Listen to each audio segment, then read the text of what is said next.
हरीश की एक पत्नी थी जो बहुत बोलती थी और वो उसके ज्यादा बोलने से बहुत परेशान था। हरीश को पता चला कि जंगल में एक महात्मा आए हुए हैं। वह अपनी पत्नी को उनके पास लेकर जाता है और कहता है कि मुनिवर, कृपा करके आप इसे समझाइए, ये बहुत बोलती है। मेरे मना करने के बाद भी इसका दिन भर इसका मुंह चलता ही रहता है। मैं इसे कितना समझाता हूं कि कम बोला कर चुप रहना सीख, लेकिन नहीं, और हर बार इसकी वजह से लड़ ढाई होती है। महात्मा मुस्कुराए और बोले, मैं तुम्हें इस बात को एक कहानी की मदद से समझाता हूं। मेरा गुरु का एक शिष्य था जो बहुत बोलता था। वह हर समय इधर उधर की बातें करता था और कभी शांत नहीं रहता था। जब वह दान लेने के लिए जाता तो हर घर से एक नई कहानी लेके आता और आश्रम के दूसरे शिष्यों को सुनाता, और एक शिष्य की दूसरे से बुराई करता, चुगली करता और दूसरों के सामने अच्छा बनने का प्रयास करता और खुद के मुंह से ही खुद की तारीफ करता रहता और हमेशा खुद को गुरु के सामने सबसे बुद्धिमान और उत्तम साबित करने का प्रयास करता। वह खुद को सभी शिष्यों से अलग और श्रेष्ठ मानता था। उसका कहना था कि मैं एक अमीर घर का बालक, अगर मैं चाहता तो एक आरामदायक और सुविधाओं से भरा जीवन जी सकता, लेकिन मैं वह सब छोड़ कर यहाँ आ गया क्योंकि मुझे खोज करना, खुद को जानना है, जीवन को जानना है। एक दिन गुरु ने आश्रम के सभी शिष्यों को बुलाकर कहा, आप सभी को अगले 1 महीने के लिए कोई न कोई संकल्प लेना होगा। इससे आपकी संकल्प शक्ति मजबूत होगी और आप में आत्मशक्ति का संचार होगा। आप सभी अपने सामर्थ्य के अनुसार कोई भी संकल्प ले सकते हैं, और यदि 1 महीने से पूर्व आप में से जिसका भी संकल्प टूट जाएगा तो वह अपनी पुरानी दिनचर्या में वापस आ सकता है। सभी शिष्यों ने अपनी शक्ति के अनुसार संकल्प लिए और गुरु को अपने अपने संकल्प के बारे में बताकर वहां से चले गए। लेकिन वह शिष्य जो खुद को सबसे अलग दिखाना चाहता था, वह सीधे गुरु की कुटिया में पहुंच गया और बोला, मैं कोई छोटा मोटा संकल्प नहीं लेना चाहता, बल्कि खुद की ही जैसे एक और महान संकल्प लेना चाहता हूं। कृपया आप ही बताएं मुझे क्या संकल्प लेना चाहिए। उसकी यह बात सुनकर गुरु मुस्कुराए बोले, क्या तुम मेरे द्वारा दिए गए संकल्प को पूरा कर पाओगे? क्या तुम्हारे लिए उसे पूरा करना संभव होगा? शायद नहीं, वह तुम्हारे लिए संभव नहीं, तुम उसे पूरा नहीं कर पाओगे, इसीलिए तुम खुद ही कोई संकल्प ढूंढो। शिष्य ने कहा, नहीं गुरुदेव, आप जो भी संकल्प मुझे देंगे मैं जरूर उसे पूरा करूं। गुरु ने कहा, ठीक है, तो तुम अगले 1 महीने तक चुप रहो, मुंह से एक शब्द भी नहीं निकालोगे, यही है तुम्हारा संकल्प। शिष्य ने कहा, गुरुदेव, यह भी कोई संकल्प है? ये तो बहुत ही आसान है, आप कोई संकल्प दीजिए जो मेरी योग्यता के बराबर हो। गुरु ने कहा, पहले तो तुम इस संकल्प को तो पूरा करके दिखाओ। शिष्य ने गुरु की बात मान ली और वह उसी समय चुप हो गया और पलटकर कुटिया से बाहर चला गया। उसे चुप रहना बहुत आसान लग रहा था। उसने एक दिन तो जैसे तैसे चुप रहकर काट लिया, लेकिन दूसरे दिन से उसके मन में ना बोलने का बोझ बढ़ने लगा और तीसरे दिन उसे भारीपन महसूस होने लगा और चौथे दिन उसके अंदर एक अजीब सी बेचैनी होने लगी, क्योंकि आसपास आश्रम के सभी शिष्य एक दूसरे से बातें कर रहे थे। वह भी अपना पक्ष उनके सामने रखना चाहता था, उनकी बोलती बंद कर देना चाहता था, लेकिन उसका संकल्प उसके आ रहा था, इसीलिए वह पूरे दिन सिर्फ और आंखें बनाता। इसी तरीके से कुछ दिन और बीते और वह शिष्य बीमार पड़ गया।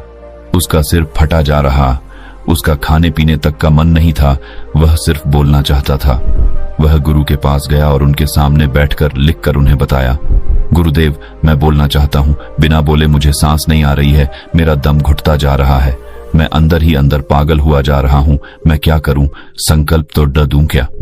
ये पढ़कर गुरु मुस्कुराए और बोले, मैं संकल्प ढाने के लिए नहीं होते, लेकिन जो अपने संकल्प को पूरा कर लेता है वह अपनी आंतरिक शक्ति को बढ़ाता है, और जो अपनी आंतरिक शक्ति को बढ़ा लेता है वो समाज और जागृति की राह पर आगे बढ़ जाता है।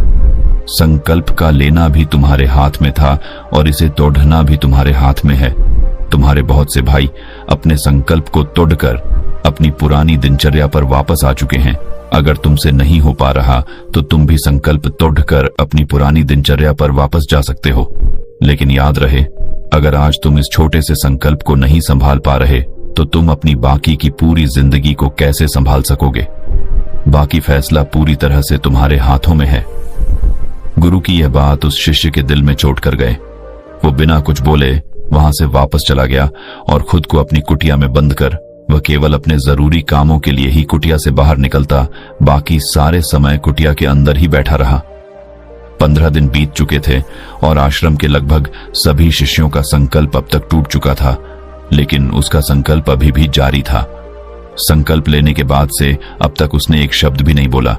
सारा आश्रम हैरान था कि इतना बोलने वाला इंसान चुप कैसे हो। 15 दिन बीतने के बाद वह दोबारा अपने गुरु के पास गया और लिखकर बताया है, गुरुदेव, मैं बाहर से तो चुप हूं, लेकिन मेरे भीतर बहुत सी आवाजें हैं, बहुत सी चीख पुकार और शिकायतें हैं। मैं अंदर ही अंदर बात करता रहता हूं। मेरा मन तरह तरह के प्रश्न पूछता है।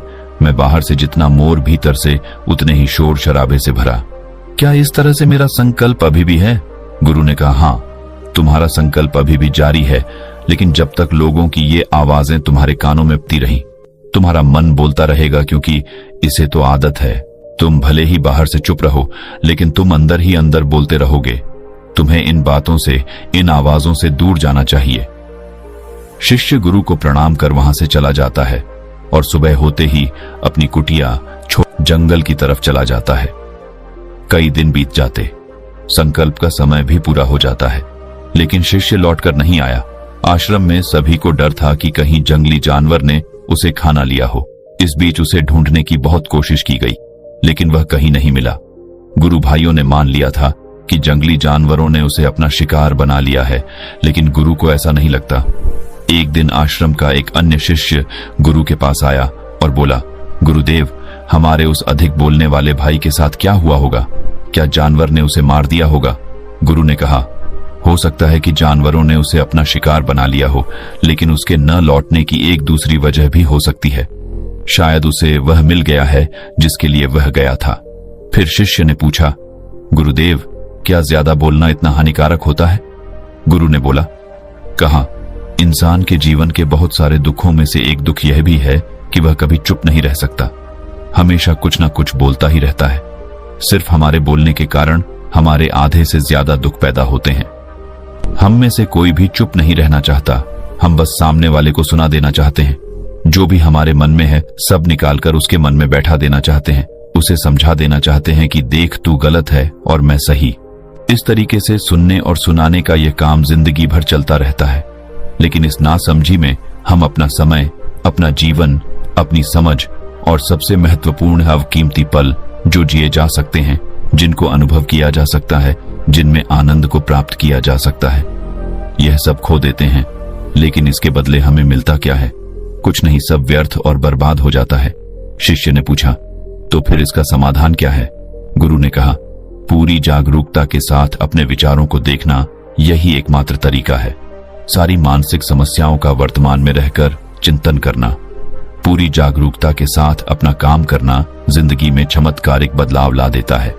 उसके बाद वह शिष्य गुरु से अपने प्रश्नों का उत्तर पाकर उनको प्रणाम करके वहां से चला गया।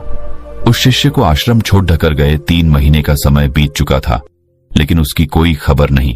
अब तक तो सभी गुरु भाइयों ने भी उसके वापस लौटने की उम्मीद छोड़ी, लेकिन एक दिन वह आश्रम लौट आता है।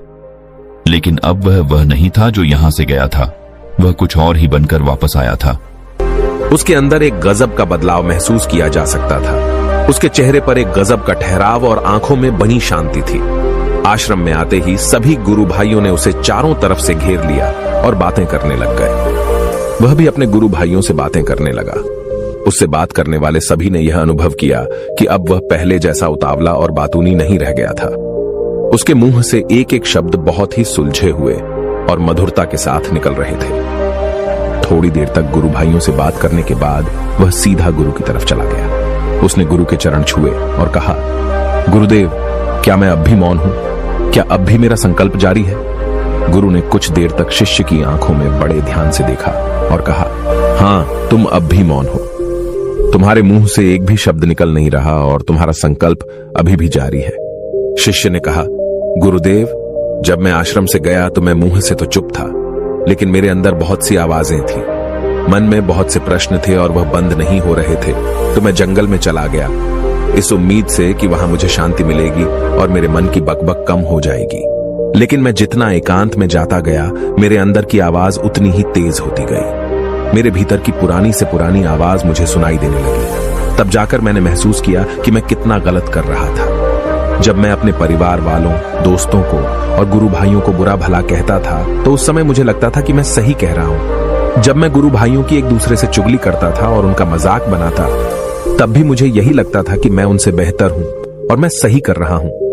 लेकिन उस दिन मैंने पहली बार महसूस किया कि मैं कितना गलत बोलता था।